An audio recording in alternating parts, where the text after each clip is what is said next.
Welcome, everybody. I'm Caleb Spitzer. Most of my faces I recognize out here, but I am the head esports coach here at Eastern Wyoming College. Together with Amber, who you met at the door, we put together this event for Stephanie to come down and give a presentation on cryptocurrency, as many of you know, and that's probably why you're here. So without droning on too long, we're going to introduce Stephanie Chan from the Wyoming Stable Token Commission.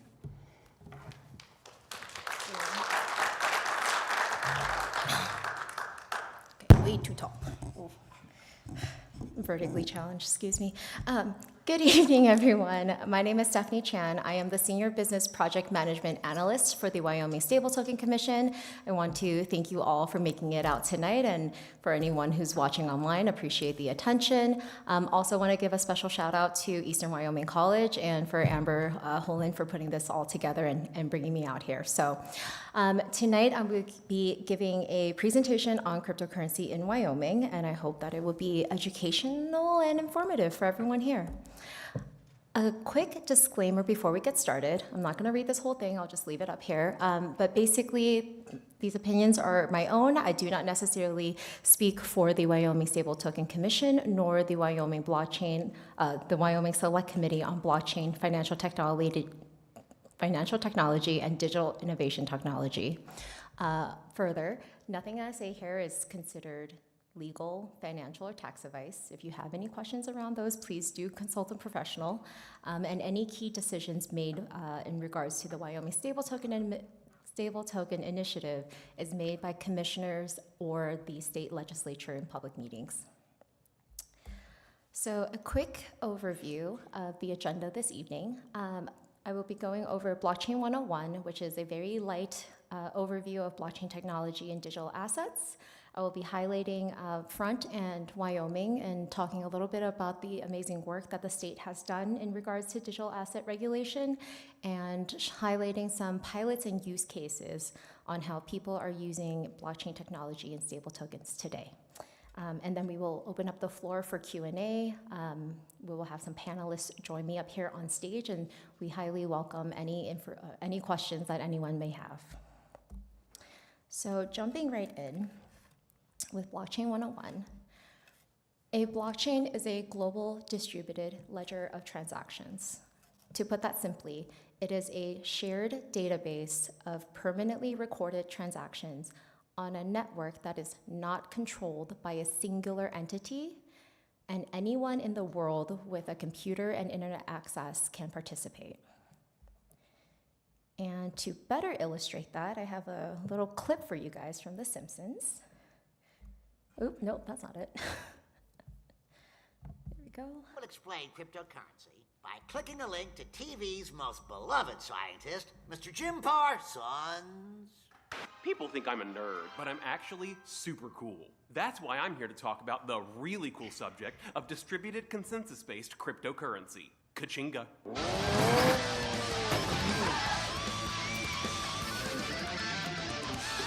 Could a nerd do that? I don't think so. For cryptocurrency to work, we need a record of every transaction that occurs. These are recorded in what's called a distributed ledger. I'm a consensus of shared and synchronized digital data spread across multiple platforms from Shanghai to Grenada. Each day I'm closer to being cash of the future, not in your wallet, I'm in your computer. Oh yeah! When you use the currency, the transaction is recorded in the ledger. I can dig it. And when one ledger book gets filled up, we add to a chain of previous books. That's the blockchain. Later, glitches. Okay, so what exactly is a cryptocurrency and how is it different from a digital asset? A cryptocurrency is a digital store of value that uses cryptography to record transactions on a blockchain. Most notably, as many of you may have heard, the first cryptocurrency created was Bitcoin back in 2009, but today we have over thousands of different cryptocurrency types. And while all cryptocurrencies are digital assets, Not all digital assets are cryptocurrencies. There are anything that is available in a digital format with value can be considered a digital asset. So this can range from an ID to a contract to artwork and even media such as music, video games, movies. Owning a digital asset typically means that you own the underlying asset behind it. So let's take a quick look at how cryptocurrencies vary from traditional currencies. So a traditional currency like the US dollar is issued and controlled by a centralized bank, or in our case, the government. There is limited visibility and disclosure. Sending dollars, whether it's locally or internationally, typically requires a bank account, can vary between hours or days for that transaction to complete, and always has a fee, whether that is a flat fee for the one-time transaction or a percentage of the amount being sent. Traditional currencies are also typically more stable because the centralized bank or government is able to control the supply by creating more or taking dollars out of circulation. They're able to maintain that stability. Cryptocurrencies, on the other hand, have a fixed supply that is programmatically created on the blockchain, and control is shared among the participants. So again, anyone with a computer or internet can become a participant in a blockchain and have an ability to kind of control what happens on the blockchain themselves. Transactions are permanently recorded and are visible to the public. There are platforms or websites that we call block explorers that allow you to see transactions on a blockchain at any given time. So because it's an open network where anyone with an internet can access it, that also means that anyone in the world with a computer can send or receive cryptocurrencies. So this is talking about global transactions. We can send dollars to each other here, or dollars to Europe or Australia in a matter of seconds to minutes compared to hours and days in your traditional currency. Similarly, cryptocurrency transactions are often much cheaper. While the fees can vary depending on what blockchain technology you're using, transaction fees are typically less than 1 penny, regardless if you're sending $10, $10,000, or $10 million. The fee stays the same. Now, in regards to supply, again, it's a fixed supply. They are typically, depending on the blockchain, they decide on how much tokens they want to create at the beginning, and it's always going to be a fixed amount. Most blockchains, such as Bitcoin, will not create more. So whatever the limit of Bitcoin exists today, that is it. Lastly, as many of you may or may not know, cryptocurrencies can be incredibly volatile. If we think about Bitcoin, and even just Bitcoin in this past year alone, we've seen an all-time high of over 100,000 for a singular Bitcoin and a low of over 60,000. But if you were to have gone Bitcoin 10 years ago, that might have been $100. The only exception to this is stable tokens. And stable tokens is a type of cryptocurrency. They are generally backed by other assets, and so the value of a stable token is equivalent to the asset that's backing it. For the Frontier stable token, we are backed by US dollars. So for one Frontier stable token, it will always equal $1 US. And much like other cryptocurrencies, it is available 24/7, 365 days, and transaction fees are still under a penny. I will note that if we're looking at stablecoin transaction volume, in the past year, they have surpassed Visa card and Master combined in terms of transaction volume. And similarly, this year in February was the first time stable token transactions surpassed ACH. And if anyone has ever gone a direct deposit, that is using ACH rails. So, how do you use cryptocurrency? Well, the first step is to create a wallet. In the blockchain space, a wallet is a digital tool. It can either be an application or a physical device that stores what we call public and private keys, and I will go over that in a little bit more detail soon. And the keys are what grants you access to manage and transact with digital assets on a blockchain. There are a few different types of digital wallets, and I will go through each one of these. So first, we have a hot wallet, or it's also known as a software wallet. We call it that because it's always connected to the internet. So think a mobile device, like an application or a browser extension. It is readily available for you to connect into any platform and allows you to transact much more conveniently. Hot wallets are very popular for daily use, and they are generally free to download. They're great for small transactions that you do often. However, because they are connected to the internet, there is a slight increase of risk in terms of scams and hacks. That is more of a possibility because it's constantly connected. On the flip side of that, we have cold wallets, or what is known as hardware wallets. And these are physical devices that are not connected to the internet. And because of that, they offer the highest level of security. It does require a little bit of extra steps when you are trying to use a cold wallet in everyday transactions, and that's why they have a higher level of security because of that. Cold wallets are great for storing large amounts for long term. We also kind of can think of it like cold storage or putting something in the freezer over winter to have for later.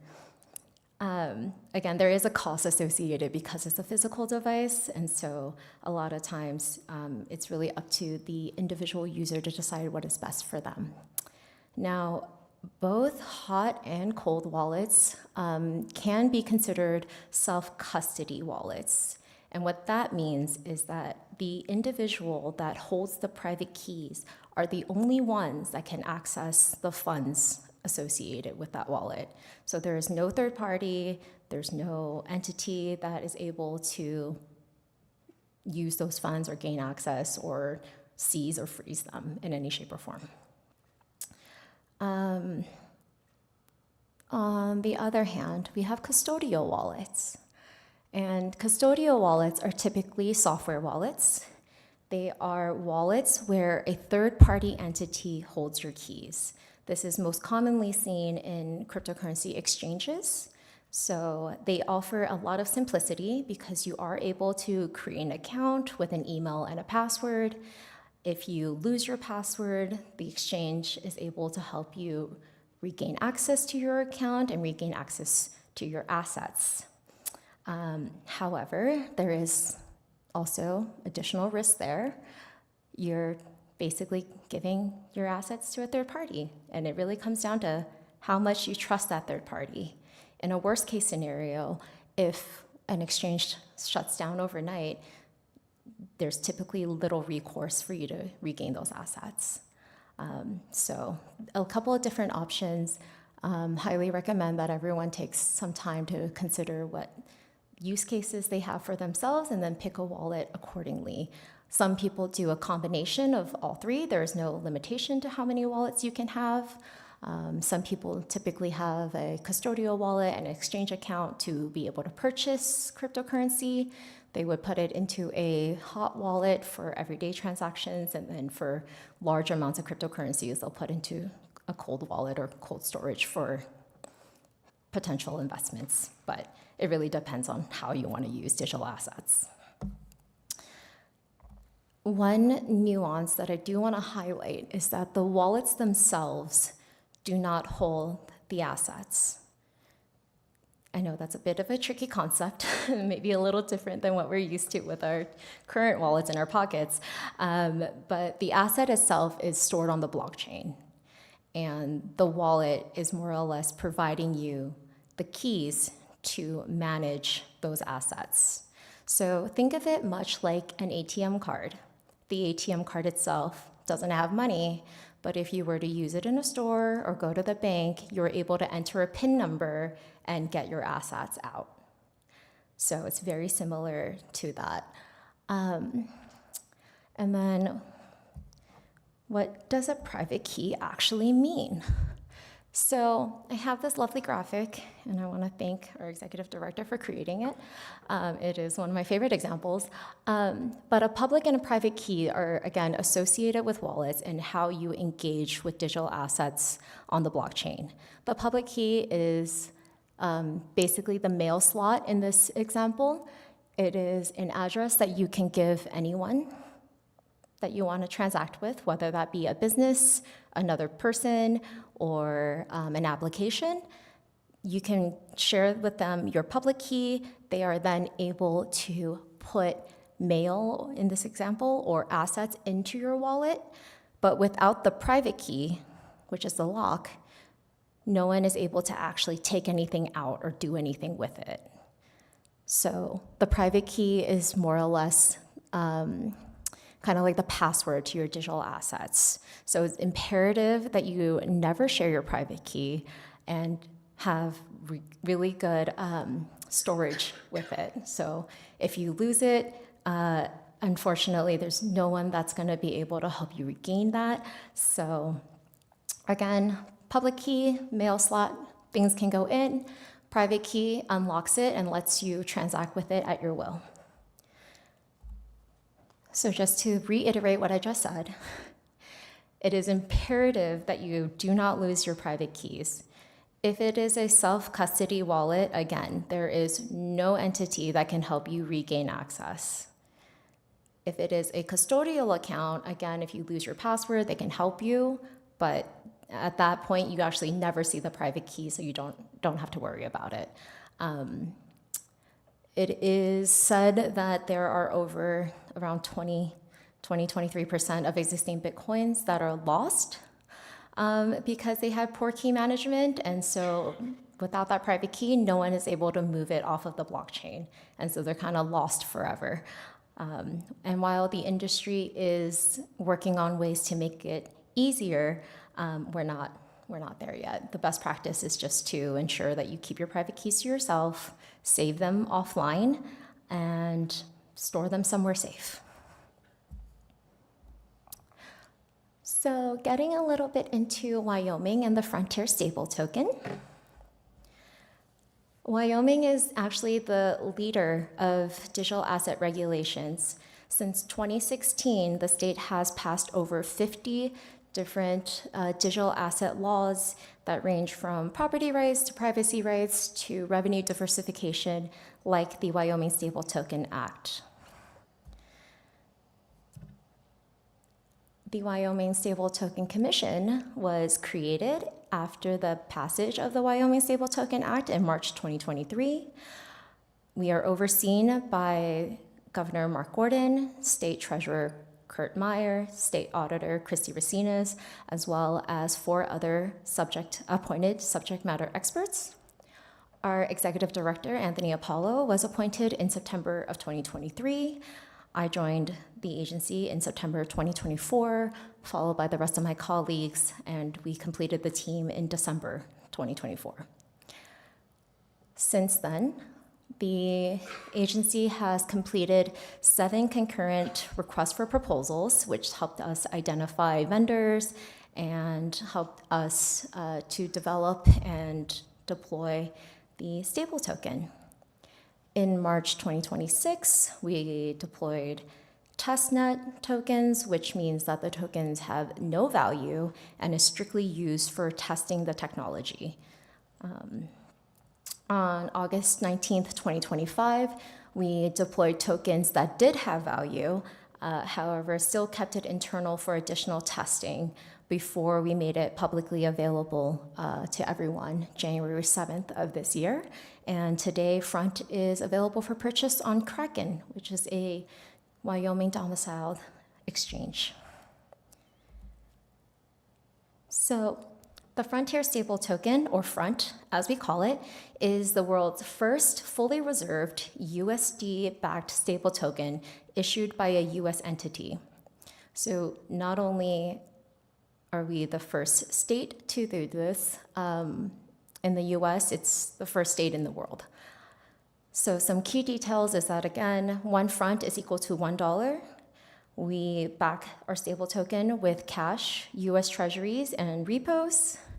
We have a statute that requires us to be over collateralized by 2%, and we are currently live on 8 different blockchains. One of the points here, transparency, is something that I think is incredibly important, which is not only are all the decisions made in a public forum, all the information from our meetings and documents that we create is available on our website. We also publish on our website monthly attestation reports, which is reports that allows any member of the public to see how many tokens we've had in circulation, where those dollars are invested in, and what that actually looks like in terms of our reserve build-out. We are currently working on creating a dashboard that would allow the public to have daily attestation reports. So at any given time, any member of the public can come to our website and see where those tokens are and how they're being invested. On the right-hand side, and I won't read this all out to you, but these are our technology and financial partners that has undergone our RFP process, and we have contracted with them to, again, develop, deploy, and manage the Frontier stable token.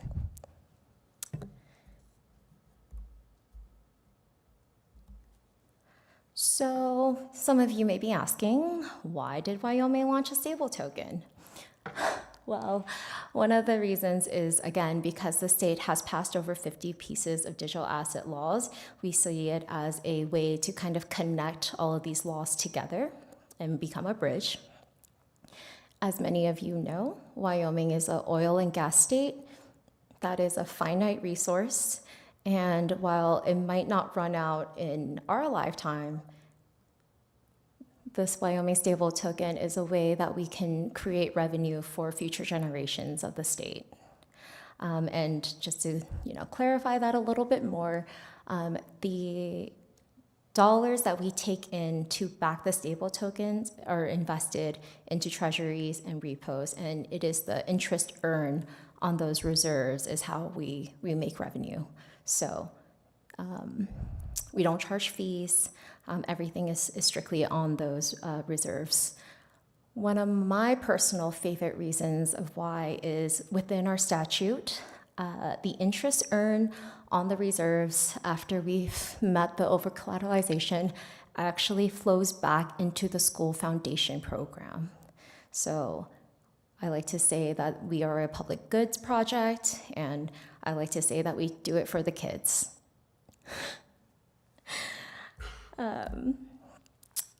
So this is a quick overview on how the Frontier stable token may differ from privately issued stablecoins or CBDCs.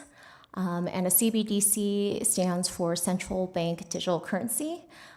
So if we think about the US dollar or the Federal Reserve, should they decide to put the dollar on the blockchain, that would be considered a CBDC.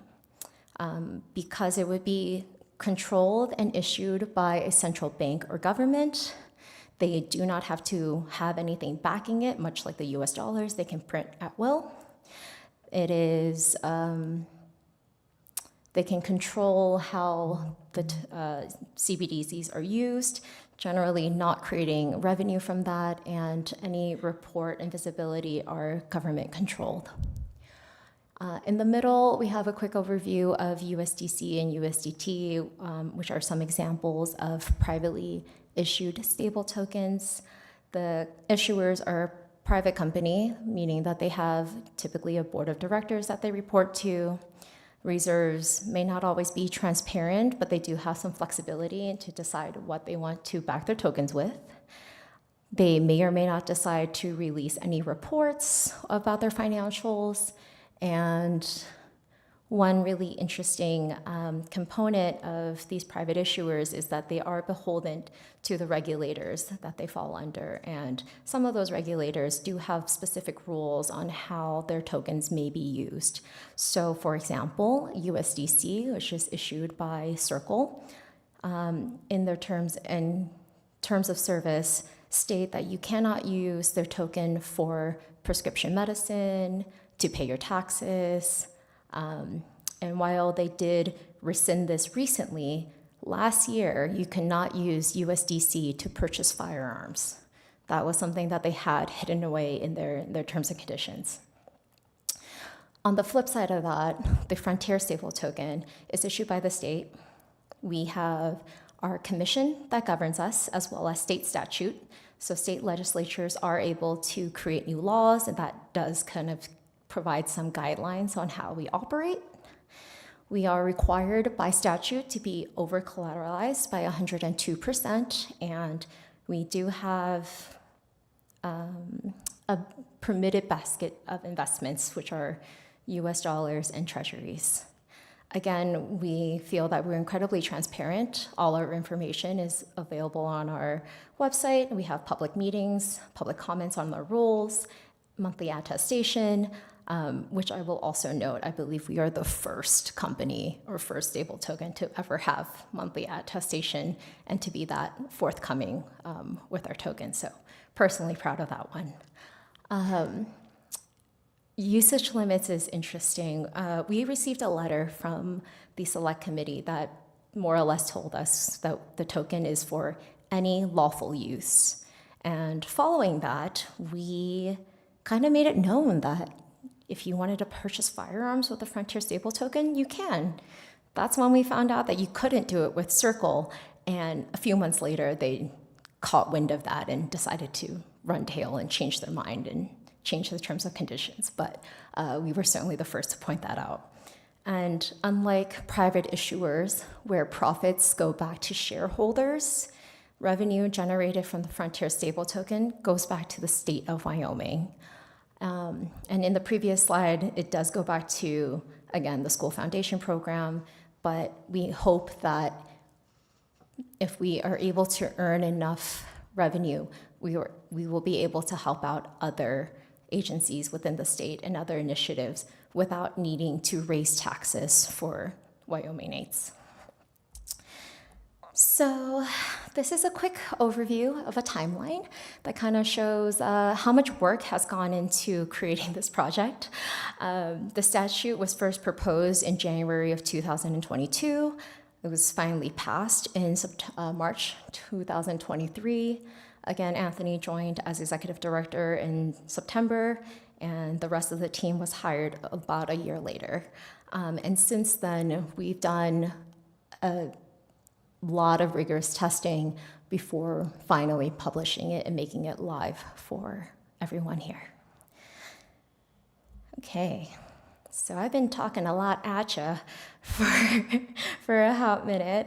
I do have some pilots and use cases and some demos from other people, so I do have some video clips. I would love to, the goal here is to showcase and highlight some ways that people are using blockchain technology in the state of Wyoming, as well as stable tokens. So first up, we have Converse County. So Converse County Treasurer Joe Schell joined us in our regular commission meeting on November 20th, 2025, and provided a testimony on the potential cost savings for constituents associated with stable tokens. And is it gonna work with me today? Yes. So yeah, I'm Joel Schell. I'm the treasurer in Commerce County. I've been in the office here for 34 years and the treasurer since 2004. I'm excited about this opportunity to come talk to you about this. I certainly appreciate the hard work of the director and all the commissioners in getting this done. This, I think, really can change the landscape of payments and the cost to our constituents. You know, for us, like the county is like any other business, we take credit cards, right? But we can't raise registration fees and property taxes to absorb the processing costs. So we send those costs directly to the customers. And customers hate those fees, right? Not as much as they hate the current design of the license plates. That's our number one complaint. But close behind are the credit card fees. Last year in my office, we took in about 3.4 million in credit card transactions, which cost our constituents about $70,000 in fees that our processors collected. The highest payment we received last year was about $44,500 via credit card, and that was a mineral company that was trying to clear a delinquent tax bill. They incurred about $1,100 in fees. And we have monthly fleet management companies that do registrations with us for about $13,000 a month. So they're paying about $300 a month in fees that they pass on to their clients. So because of that, we're stuck in sort of the check environment. I mean, I think if some of you think about the last time you wrote a check, there's a good chance it was at a city or a county for registration or taxes. We hear that at the counter all the time, that this is, the only place people write checks anymore. And there's some irony to the fact that the most labor-intensive form of payment you can make, checks, is free, while electronic payments incur costs, to the customers.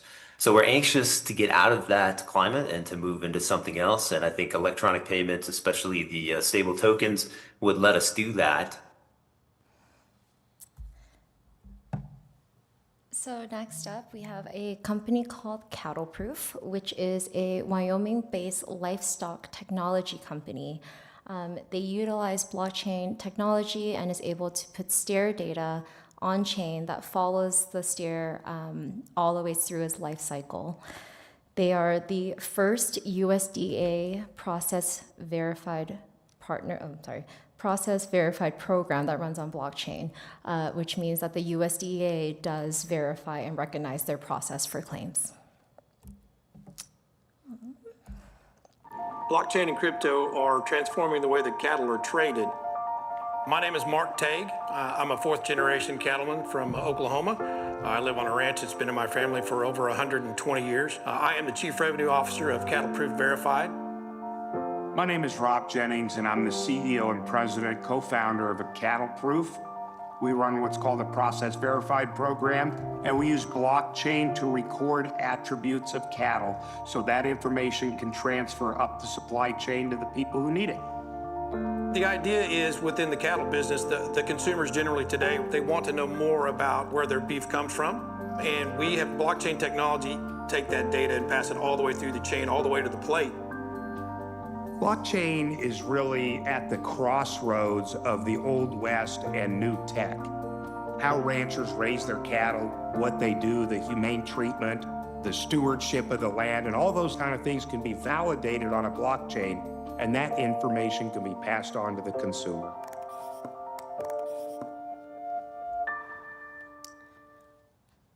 I would also note that this video is courtesy of the National Cryptocurrency Association, but everything else is a demo that we, the Wyoming Stable Token Commission, host on our website.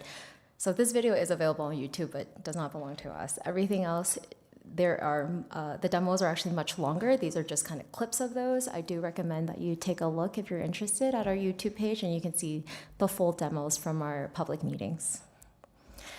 So next, we have a company called WyoPay, which was a pilot company that joined us during our alpha program, and they were able to create a peer-to-peer payment application that utilizes Front for simple peer-to-peer transactions, but also retail transactions.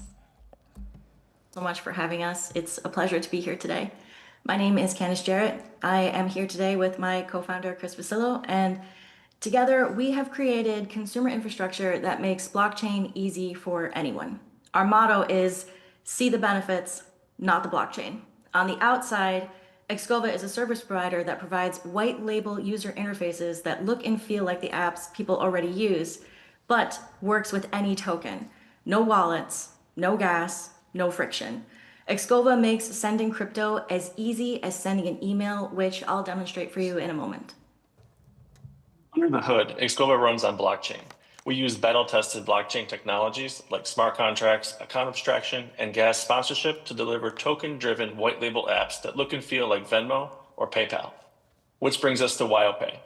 WyoPay is the first ever consumer front end for the Frontier token. With WildPay, everyday consumers can immediately start using Frontier Token without needing to learn how to crypto. And both consumers and businesses will immediately experience the benefits of using Frontier Token over traditional payment rails and processors. On the Excova system as a whole, we currently have over 2,000 customers beta testing. We opened a public beta for WildPay on Avalanche Fuji Testnet about 2 weeks ago and have a pool of 30 customers who have already signed up to help us test WildPay. So I'm going to go ahead and share my screen.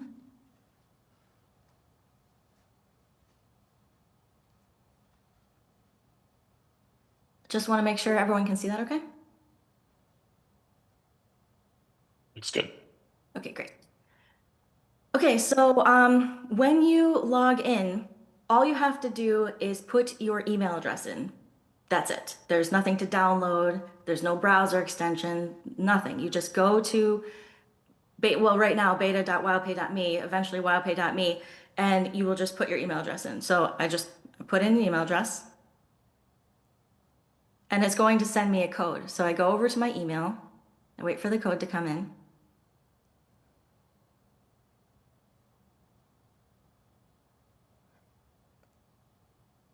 There it is.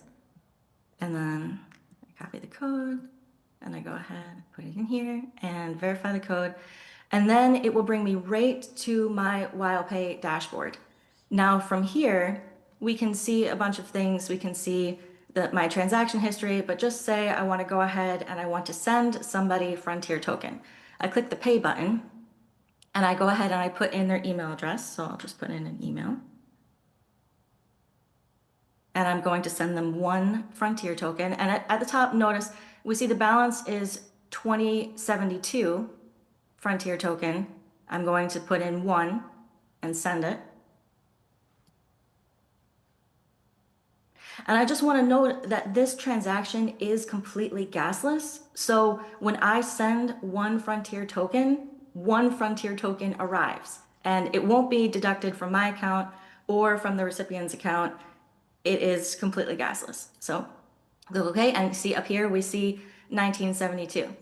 Now, I've done this whole thing as a consumer without seeing any blockchain at all. It just looks like a regular fintech app that you would use. It's extremely easy.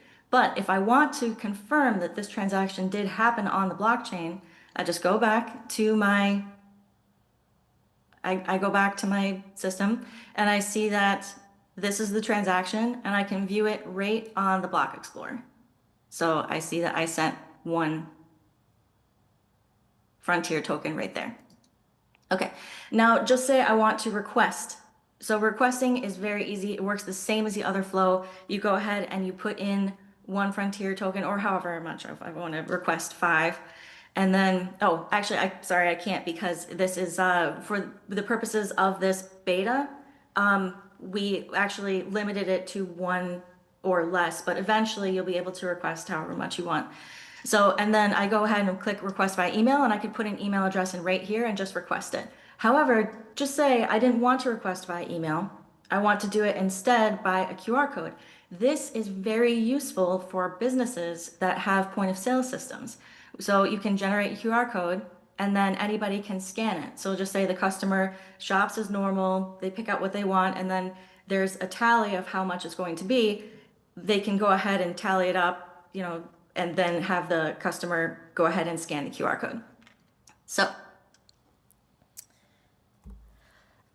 Next, we have an example by a local small business, and what that means is this is Fallon of Fallon's Baked Goods.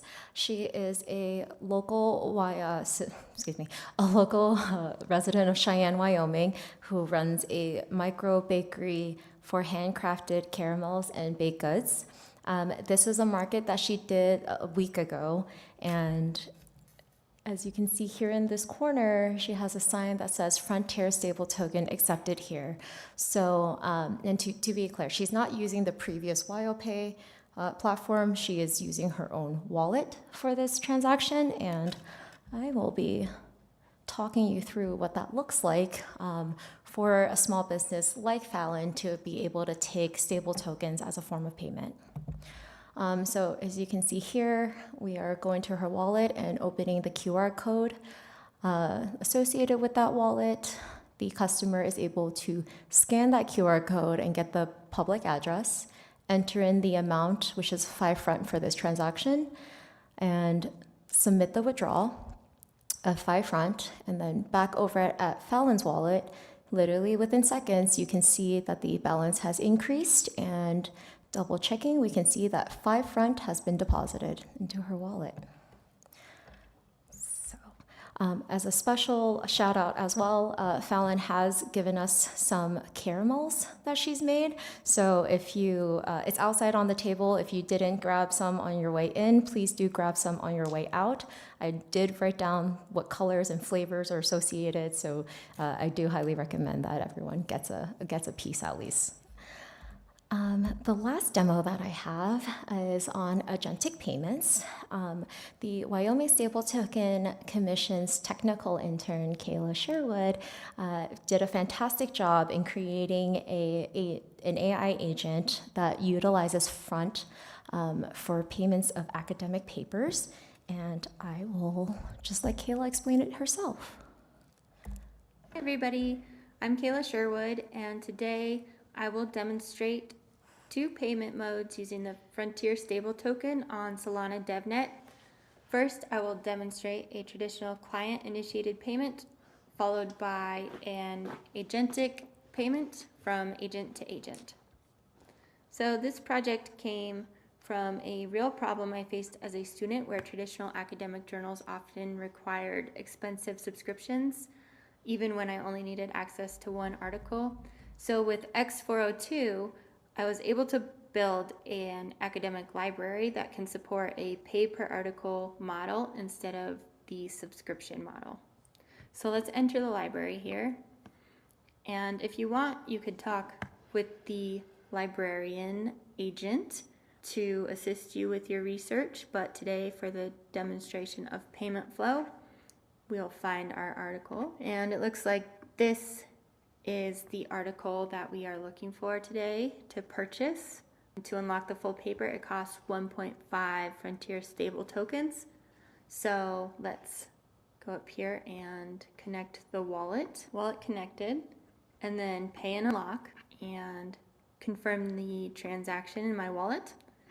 And the payment was successful. So you could view that on the Solana Block Explorer, and the librarian agent confirmed that the payment went through, and you can now view the PDF of the article and read the full thing.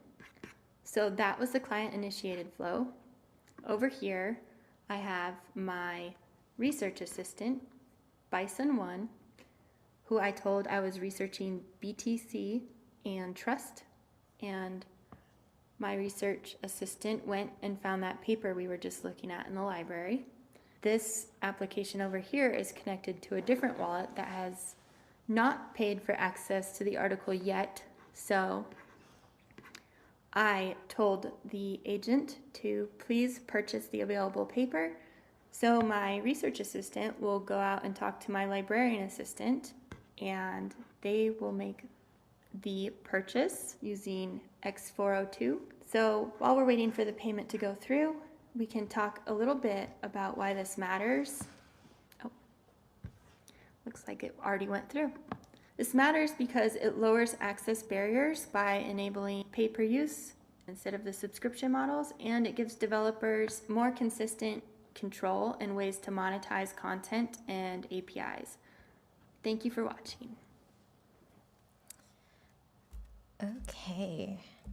And that's the general presentation. Again, my name is Stephanie. I am the Senior Business Project Management Analyst. On screen is my email as well as the URL to our website. Again, our website is home to all of the documentation as well as meeting materials that we present to the Commission during our public meetings. Again, public meetings are open to the public and it is available either in person in Cheyenne or virtually online. Our next public meeting, I believe, is May 21st, and highly recommend anyone welcome to join. We do have public comments. If anyone wanted to make a public comment, they can do so at that time.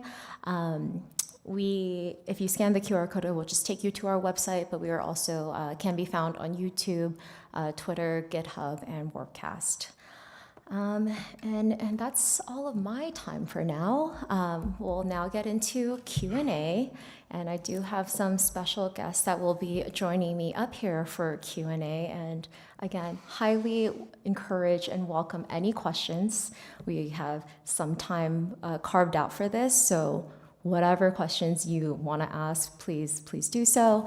And to introduce the panelists that will be joining me up here, we have Anthony Apollo, Executive Director of the Wyoming Stable Token Commission, Candace Ryder, Assistant Director of the Center for Blockchain and Digital Innovation at the University of Wyoming, as well as Caleb Spitzer, Head of Esports here in Eastern Wyoming College. And Anthony is a resident of Cheyenne, Candace is joining us from Laramie, and Caleb here is a local Torrington resident. So, without further ado, and we'll give Candace a second to join us. Take your time, no rush, no rush. But happy to take any questions. Anybody? No need to be shy. Please. Please. So I don't deal with cash, and I really don't write checks anymore. Mm-hmm. I do everything with cards. So I already think of my money as digital. Right. I have read that cryptocurrency, because of the blockchain, is somehow more secure and more private. But I guess could you just talk more about does my bank use blockchain? That's what I'm trying to understand is what's cryptocurrency and what's blockchain, and why are they so different than the current banking I'm already doing? So, just reiterating the questions for those of you online that may not be able to hear, audience member would like to know how cryptocurrency and using a bank differs, and whether or not banks are actually using blockchain technology today. Thank you. I have to apologize. We're having a small technical issue up here, and I can't open anything. Oh, no. Anthony, you want to come over here? Does that mean we're not live right now? Oof. Oh, no. Okay.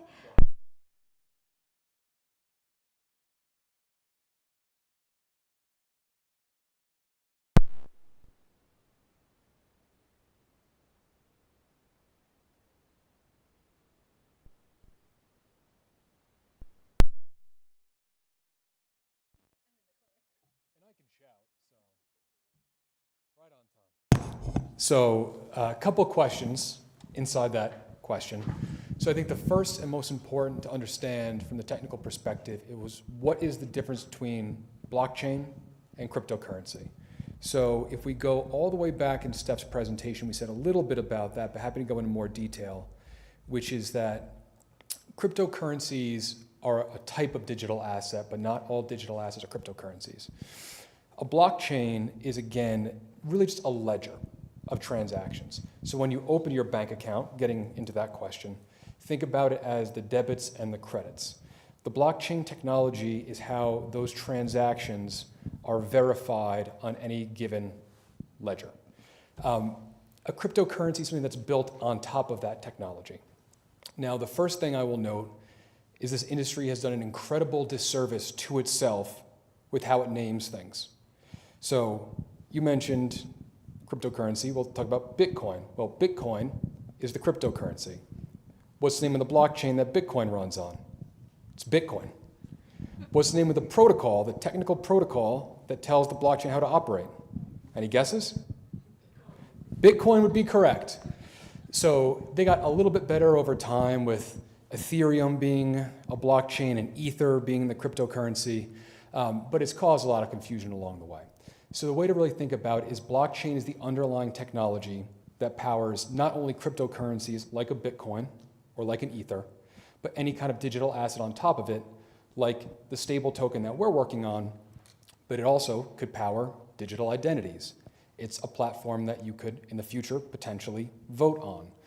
We haven't really gotten into too much of the future potentials here because there's already enough information at hand, and there's a lot to talk about with privacy considerations, other things, and that tech isn't quite built out to the point where I would be comfortable voting on a blockchain or putting my healthcare data there. But those are all potentials in the future. Now, getting on to your question about banks, I want to take this twofold. One is banks are definitively working on this technology. JP Morgan has a blockchain called Consensus. It is a private blockchain that you cannot use, I cannot access, even as a JP Morgan customer, I can't get there. They right now are doing about $5 billion of transaction volume daily in Asia, overseas. It's again on a private ledger that you or I cannot access at this time, but they are looking to potentially use public infrastructure like the Base blockchain, which is created by Coinbase. And I want to note that the blockchains that we've launched on are, which is on one of these slides, are back? Well, we'll figure that out later. But the blockchains that we've launched on are all public, which means anyone is free to use them as they see fit. We don't gate your access to them. And we're seeing more and more banks get involved, more and more financial institutions get involved, but we want this to be open and public infrastructure. We want this really to be more like a utility than anything else. And we also want this to be something that Cheyenne's and Wyoming's community banks, our credit unions, any kind of financial institution can plug into what we've already built. That way, if they don't have the funding or the technical know-how to make all the decisions to put this technology into their systems, but they don't want to get displaced by the globally systemically important banks, we've created a way for them to keep pace. And I think that's quite important. And the last thing I'll say about stable coins versus banks and the fact that your money is very digital, whether you put $100 bill into an ATM or $100 from your paycheck goes into your bank account, gets digitized. When the bank receives those funds, 90 to 95% of those dollars are lent out. So if everyone went to the bank and got their money at the same time, it's not all there. With the stable token, because we back it at a minimum 1-to-1 with our cash and our treasuries in reserve, and also because we have a statutory requirement to over-collateralize that funding, your dollars are always going to be there. Thank you. Next question.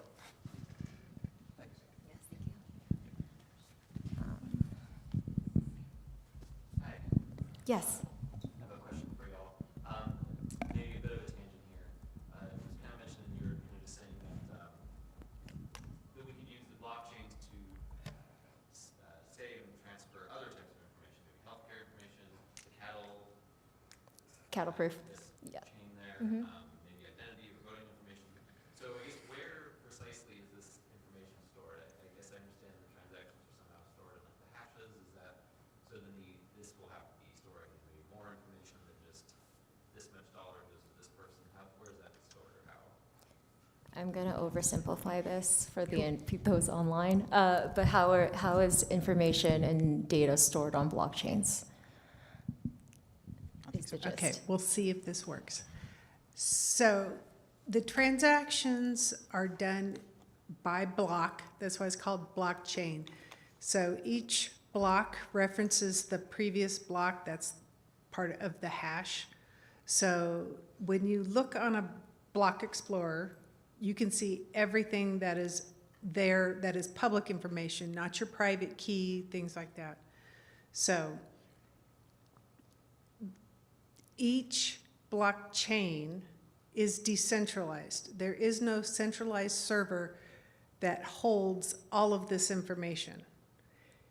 When we're talking about Bitcoin, and early on you had to mine to get Bitcoin, that is somebody's personal computer. So the blockchains are all decentralized everywhere across the world. And that's what makes it different than a bank, because a bank has all of its information on its servers, whereas the blockchains could be anywhere in the world. Does that help? Does that? I guess my question is, like, I understand each block is storing the new transaction, referencing the old one. Right. So if you're storing more information all at once, like the cattle information or your identity or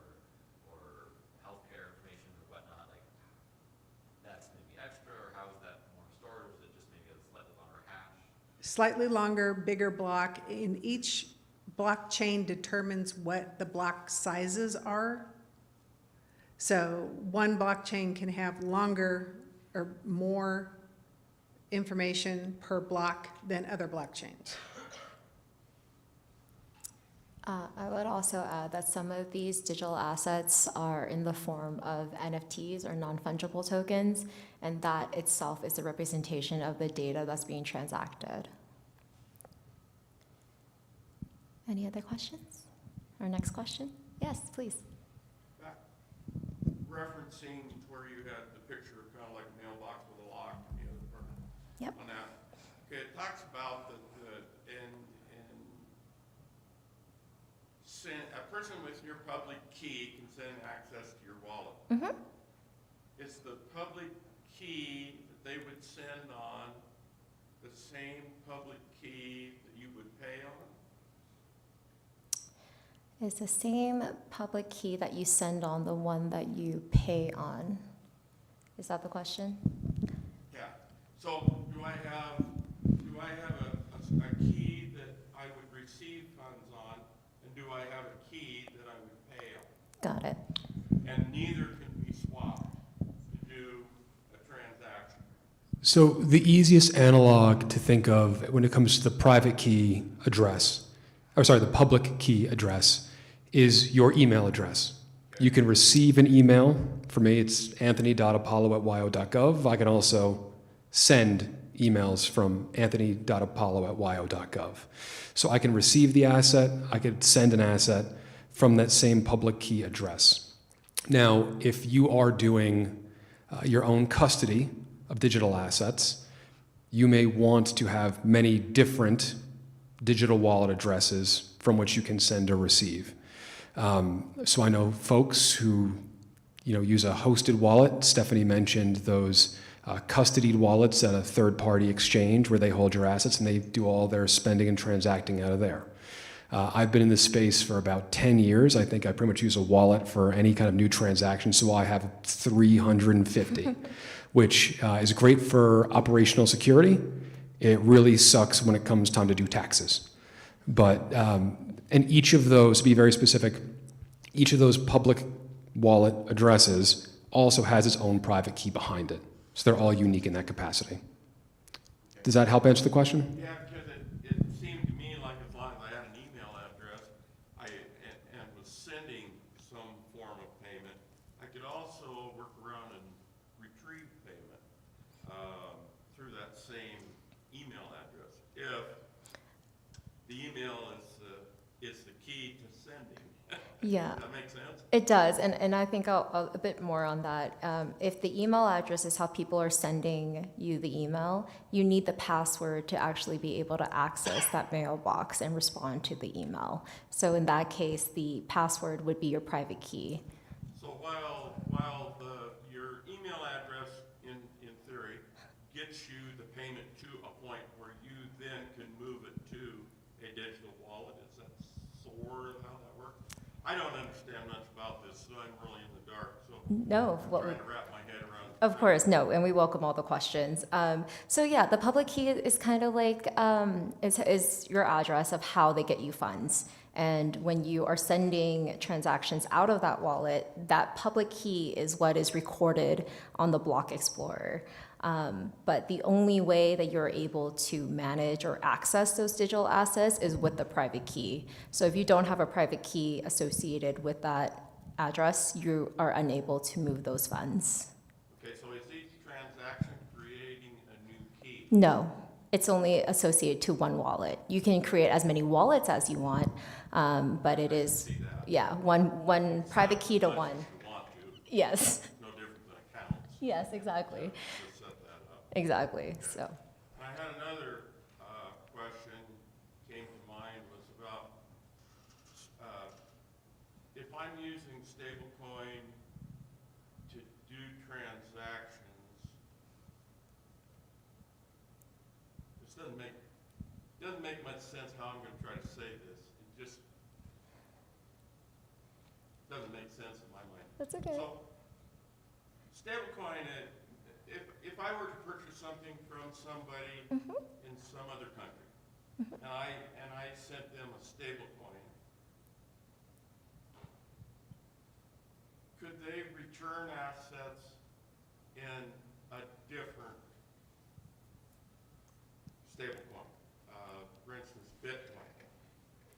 The reason I'm asking that is because it seems to me like, okay, let's just talk about the euro and the American dollar, how the value of the euro is X and my value of a dollar is X.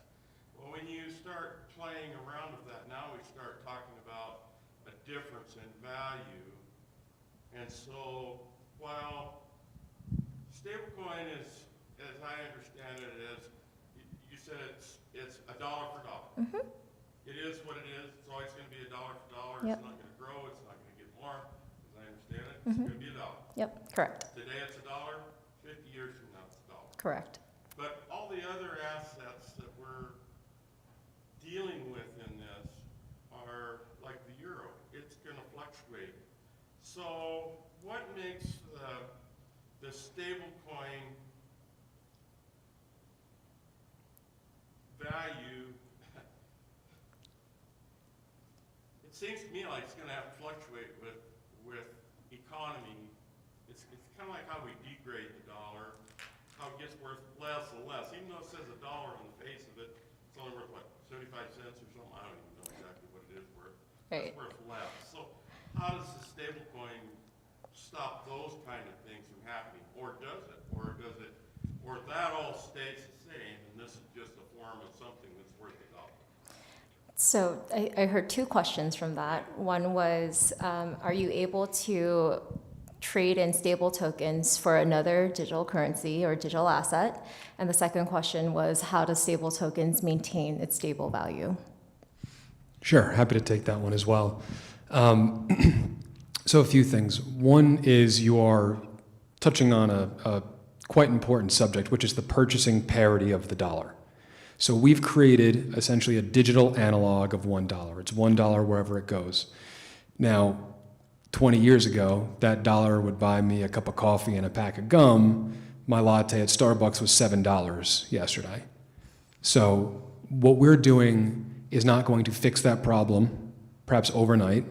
It's not going to fix that problem in totality either. There's many, many other complex economic factors regarding the kind of downward trend of the purchasing parity of the dollar since we came off the gold standard after Bretton Woods.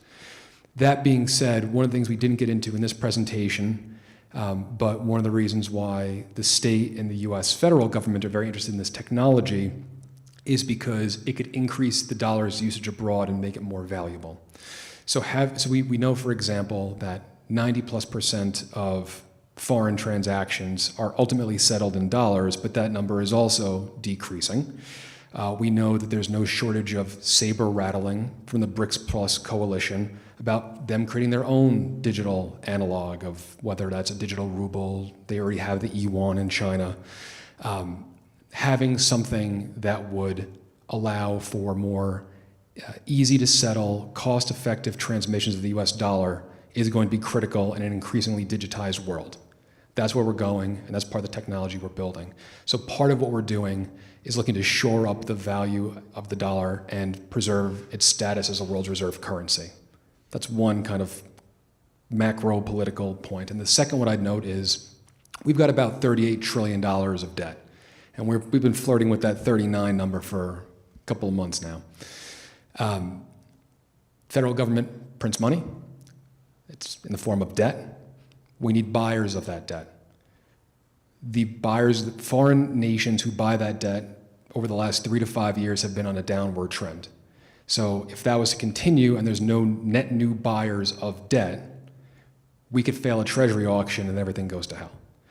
Stable coins, even in the 10 years they've been around, have already emerged as a top 10 holder of US debt.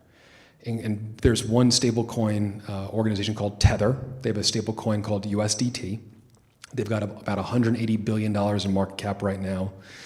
By the end of this year, they themselves will probably be in the top 10, if not the top 5 holders of US debt.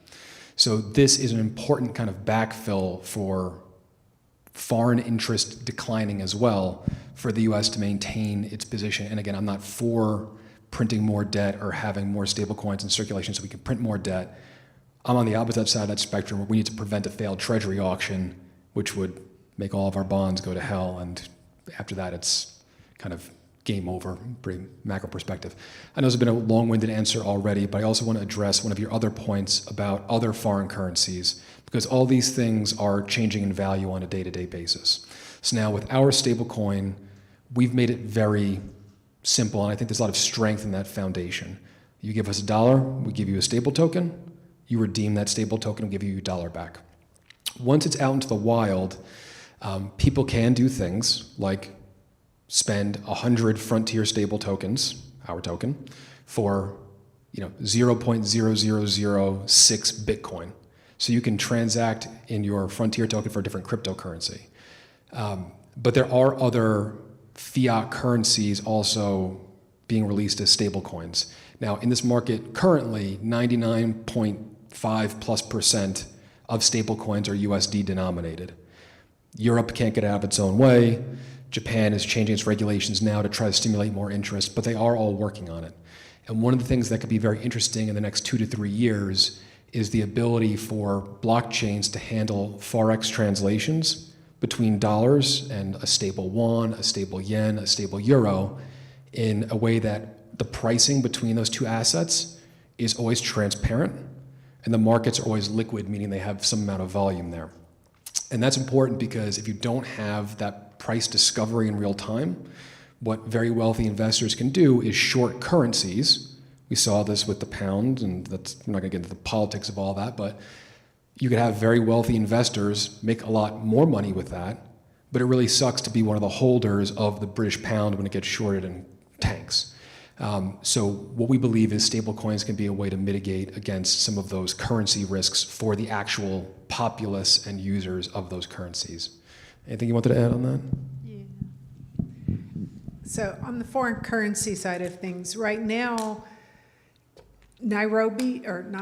Kenya and Nigeria are big purchasers of stable tokens because their currencies are deflating, and then so if they put in, and I honestly don't know what their currencies are, but if they buy 500 stable tokens, they're getting $500. The one currency I happen to know is because I've done work in Rwanda.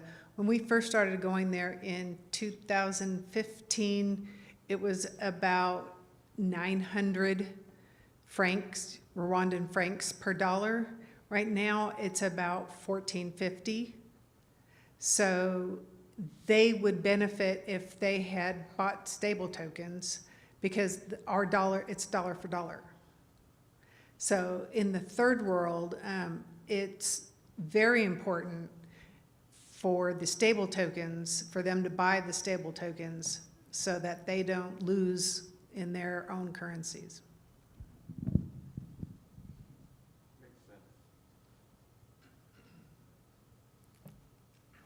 Please. Okay, so do I understand correctly that all of these transactions and all of this information is kept in blockchain? Yes. Who controls blockchain? You What want to what's want me keep somebody from, I mean, we're taking it at face value and assuming that it's all accurate and it's all correct. Who's controlling that? So let's go with Bitcoin.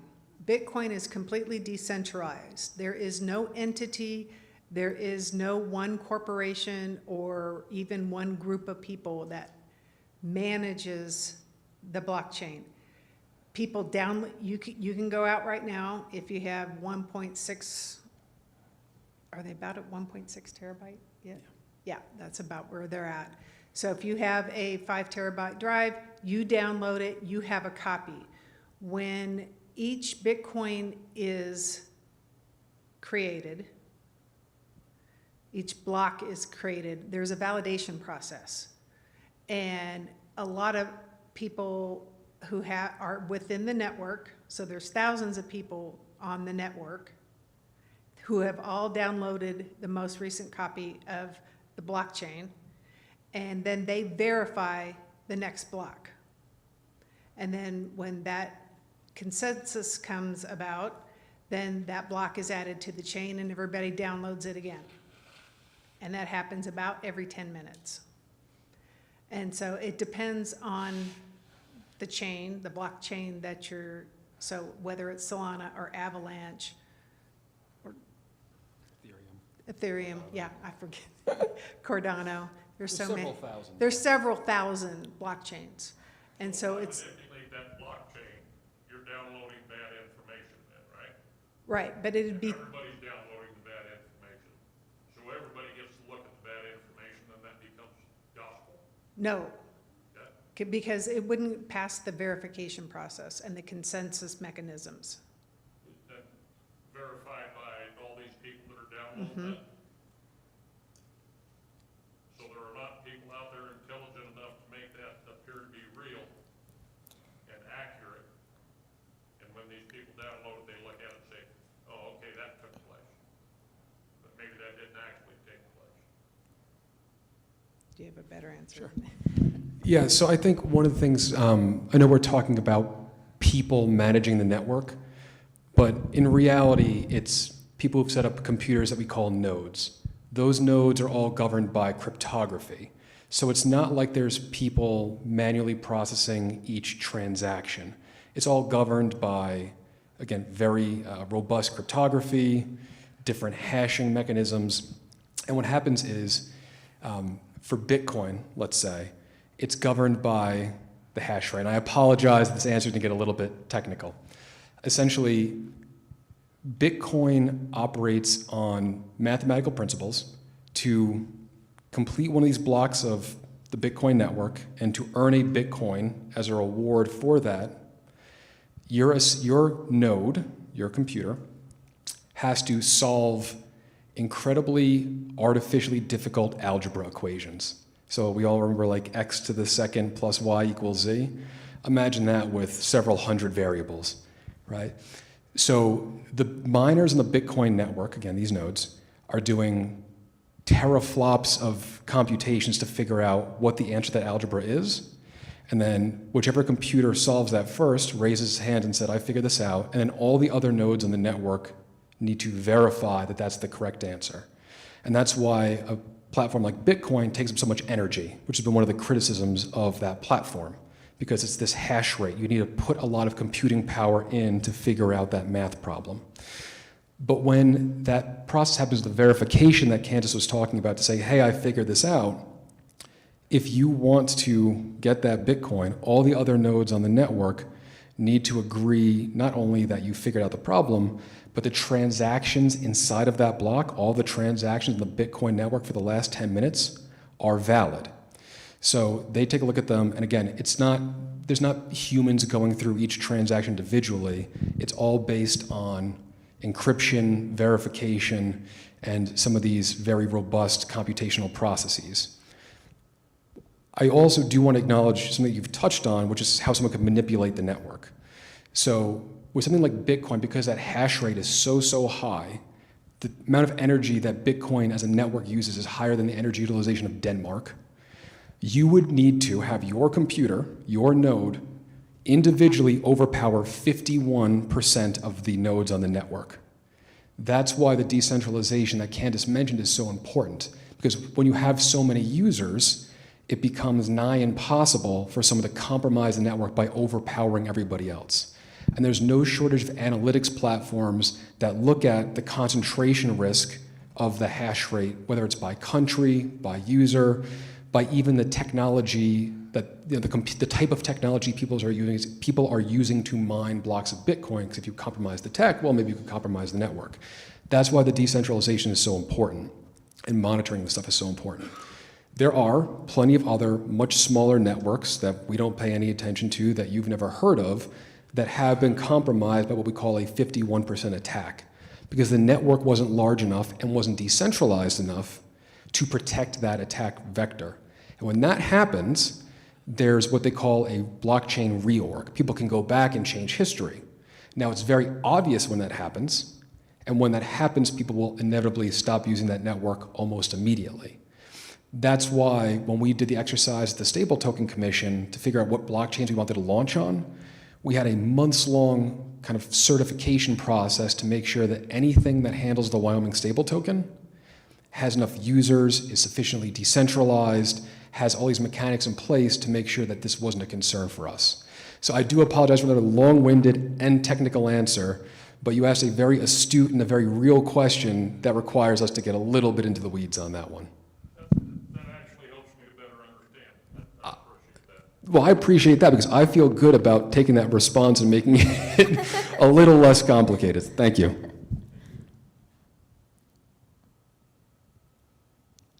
If there's no other questions right now, I mean, we could certainly wait a second for someone to pop a hand up. But I've been monopolizing this. I think Caleb, you should talk a little bit about some of the utilizations of cryptocurrencies and digital assets, not just to move money or value around, but for things like games or assets. I think you've got a little bit to say on that.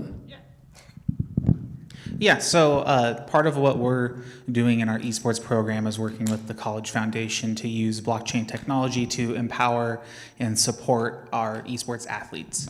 That is through some of those non-cryptocurrency assets that we talked about called NFTs, which stands for non-fungible token, which is just a fancy way to say that something that isn't money is being kind of like represented on the blockchain. So the data for an example, like a card. So if I had like an ace of spades and I put that on the blockchain as an NFT, you'd see a little picture of the ace of spades. And then I could then transfer that via the blockchain to somebody else. So if I could say, hey, Joey, catch, and I would scan his QR code and send him my ace of spades digitally to his, from my wallet to his wallet. So what we're doing in esports specifically is exactly with cards, and it's through a card game called Parallel, where we are going to attempt to purchase some NFT cards that we can then let our athletes use and play the game Parallel and compete in the professional circuit, which just had a $150,000 winner about a week ago on their grand championship. And so the idea is that by the college owning an asset and then allowing a student to borrow that asset to play, we can then profit or benefit from and I say profit not because we're like making tons of money necessarily, but because we're benefiting from the college owning something that the player can use, akin to having a gym. We have a gym so people can play basketball. We have these digital assets so players can use them in this game that they otherwise might be restricted to. I was in college, and most people who were in college or around college people know college kids don't have a lot of money. And in order to compete in these games, you have to own the cards, and the blockchain allows the college and the foundation to own cards, lend them to players, and then get them back through smart contracts and other technology through an automated system. So then we are able to own them the entire time. The students can play them, and then at any given point, we get them back with no having to do a raid in somebody's apartment or something. So it's a pretty cool way to integrate blockchain technology into an athletics program that allows the college to maintain ownership of something they purchase, while then allowing students to use it with no risk to lost, stolen. Like in our room now, we have headphones. Technically, somebody can walk in and try and steal those. We have cameras and things to mitigate that, but via the blockchain, we're able to completely nullify any risk of loss while still allowing our athletes to have those.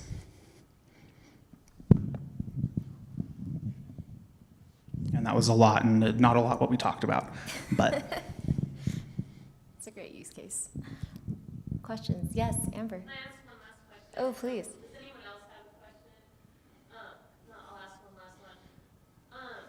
Do you think that we're going to come to a point in the near future where everyone in this room is just going to have to use some form of cryptocurrency or stable token? And if so, how many years in the future is it going to be? So the question was, how many years before everyone in this room is using stable tokens or other digital assets? It's up to you. We should do a little round robin on that. Go down the line, Steph. Why don't you kick us off? I will again preface it that this is my own opinion, and I do do not speak for the commission. But I think a lot of people, if you already are using banks, it's already a form of digital money, right? You have an ATM card, you deposit money, it's all, and to Anthony's, as Anthony mentioned out earlier, it is being loaned out. So what you have in your bank account is not the actual dollars, but a digital representation of those dollars. And I think we are kind of already there. And again, echoing Anthony, a lot of banks are already incorporating this technology. So you may already be using blockchain and don't even know it. What we would hope, or what I would personally hope, is that everyone takes a more kind of self-sovereign mindset when it comes to finances. I think instead of relying on banks, to rely on yourself and creating a wallet where you are the sole owner and the controller of those assets, I think is very freeing and opens up a lot of opportunities on a global scale. So I would hope by the end of tonight, everyone goes home and sets up a wallet. Whether that's true or not, I don't know. But I think the technology is certainly moving at a rapid pace, and it might be in the next 3 to 5 years that your bank will automatically integrate blockchain technology, whether you know it or not. And I think I'll just kind of piggyback off of that and say that my grandpa was a very frugal man. He likes to keep his money and own his own money. His closet has a safe that has, I don't know how much money in it, but it's in his safe and it's his. And you can do that with things that are digital, and that's pretty unique compared to like, I have a file on my computer, that's mine, but if I upload it to my professor, now he has a copy of that and that's not mine. This allows me to have the paper and then I could show it to him, but then via like, kind of like with those NFTs, I could then take that back and he wouldn't be able to then steal my paper and take credit for it. These are kind of external use cases to money that I think the blockchain technology offers through kind of what we're doing and through other means that weren't really able to happen before via digital things. It allows that digital ownership, and I think businesses and schools and governments are starting to see the use cases, and probably 3 to 5 years I think will be pretty popularized. I'm not going to give dates or years so I happen to be listening to, by recommendation of Joey here, the House of Morgan, and I'm right at the Glass-Steagall in 1935 period, and previously to that law coming into effect, there were huge bank runs.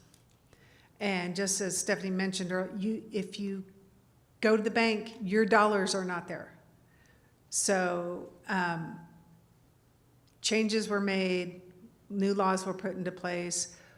We're waiting for a lot of changes in our money transmitting systems, how the laws work. That's how the stable token is even able to be here in Wyoming, is because we've taken the time to get the laws passed so that this will work. Other states, and you can talk to that, about the other states who are looking to us and our money transmitter laws. So it's going to take time for this to work. How long did it take you to get used to using a credit card or a debit card? It took some people longer, and still some people still write checks. Anyway, so I write one check every 6 weeks to the gal who does my hair. That's about it. So everything else I transmit electronically. So, you know, our foundation, the UW Foundation, also takes donations via our foundation in stable tokens. One of the grants I have is with Ripple.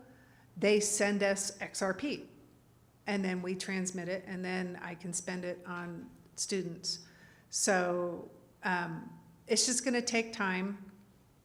It's not going to be an overnight thing, but we, as the state of Wyoming, are way far ahead than anybody else in the country. Thank you for that. Queuing up a couple things. So one thing I want to just make very clear, much like Stephanie said before, that we're not a central bank digital currency. We're not printing money.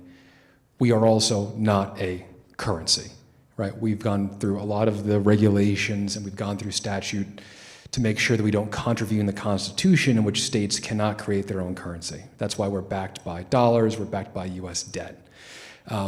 As part of that protection, we cannot compel the use of the Wyoming stable token. So that's also in all of our user agreements. We cannot tell Wyoming citizens they have to use it. We cannot walk into the shops downtown and say you have to take the stable token. We want it to be another option, and hopefully a lower cost option. But I would echo quickly what Stephanie said is I think a lot of the implementations of this technology you're not going to see. They will exist. They will be on computers. They'll be integrated into your credit card swipes. But you're probably not going to see them. It's the entrepreneurs, it's the banks that want to use much more efficient rails. So we already talked about JP Morgan has their own blockchain. It's your deposits are going to be on a blockchain at some point in the next 5 years. Typically, I would say. Swiping a credit card around downtown, we've already got an integration with the Wyoming stable token and a company called Rain. They make a smart card that you can use like a Visa card. It's on the Visa network. You could spend stable tokens or you could spend out of your bank account. Wouldn't know the difference. But it's still tap to pay, it's Apple Pay integrated, it's Google Pay integrated. So you have those options. Fees are much less, so entrepreneurs like it, and we hope that we get the message out around Frontier Days with that. But that's another option for you. I think the big shift, candidly, with this digitization will come in like 10 to 15 years. I think that's really kind of the timeline I'm looking at. And I think, candidly, a lot of it has to do with demographic shifts. I was in a room in New York a couple weeks back. It was a hedge fund event at Fordham University. So one side of the room, it was like being back at prom where all the boys were on one side and girls were on the other. You had all the hedge fund managers on one side of the room and all the students who wanted the free lunch on the other side of the room. So I was on a panel with someone named Austin Campbell, and he was kind of conducting this Q&A between them of the hedge fund managers. When were you last in the bank? Oh, yesterday. When was the last time you sent a transaction on PayPal from your phone? Well, I don't have PayPal on my phone. I don't bank on my phone. Okay, understood. That's the way things have worked. Let's go to the left side of the room, where everyone's under the age of 30. I don't think any one of them had been inside a bank, period. 30 to 35% of Gen Z, millennials, and Gen Alpha do all of their banking through software. Now, personally, I don't bank on my mobile phone because I don't think it's secure enough. And I'm the guy working on this. So take that as you will. But I think that the demographic shift is going to be when there's wealth transfer from one generation to the next, I think that's when this will all happen in one fell swoop over the course of 5 to 10 years, and that's probably about 10 to 15 years out, is my perspective. But I don't want to end on the doom and gloom note. So what I will say is, for those who've been sitting in here listening to us for a couple hours now, we thank you for your time. And I also want to note that we've tried to make this as not scary as possible. So if you go to our website, which is stabletoken.wyo.gov, there's a whole FAQ there and glossary in terms, so you can kind of start getting your mind around all this stuff. We don't provide explicit instructions on how to set up a wallet because we don't want to be liable if some third party screws things up.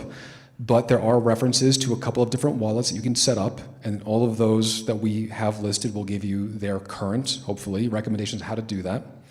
And then we've also created what we call a testnet faucet. And again, I apologize for all the vernacular. In short, we created a page on our website that allows you to get a version of our Frontier stable token that is not backed by dollars. It has no value behind it. It's for testing. So if you wanted to get your digital wallet, plug it into our faucet, and figure out how this stuff works, we've done that. We have instructions. We've tried to de-risk this as much as possible and give everybody kind of a leg into how this can operate so you can get comfortable with it before putting any value behind it. And I don't know what time we're at, but it's about 7:30 on my clock, so I think I'm supposed to stop talking. Okay, excellent. I want to thank everyone for their time. I shouldn't be finishing this up, Steph. Why don't you see? You did the work. You need to put the last word in. Yeah, so echoing Anthony, again, do visit our website. It's a fantastic resource. Our YouTube channel also has great videos. I do appreciate everyone making the time and sharing your questions and your interest and your attention with us tonight. And again, special thank you to our panelists for answering all of these amazing questions. And we will be sticking around for a little bit afterwards, so feel free to come on up if you have any questions. And please do try a caramel. I cannot recommend that enough. Yes, thank you all again.